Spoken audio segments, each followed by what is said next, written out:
नमस्कार. मी माणिक जोशी. कथा कविता स्पर्धेत मला 3रा क्रमांक मिळालाय. माझ्या कथा कवितेचे नाव आहे वेडा प्रवासी.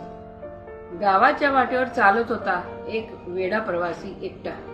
लोक हसत होते पाहून त्याला. हा कुठं निघाला रे खुलटा. पायात होते काठे रुतले तरी तो हसतच गेला. आकाशाची हिचकुच करीत त्याच्या स्वप्नांचा दीप उजळला. कोणीतरी हसून विचारले, शिखरावर जाशील कसा. पाय तुझे लटपटती रे आणि वाटही दिसे धुसर जसा. तो म्हणाला, वाटेचे काय, ती बदलत राहते दरक्षणी. चालत राहणे हाच मंत्र तेव्हाच मिळते तेजपतीने.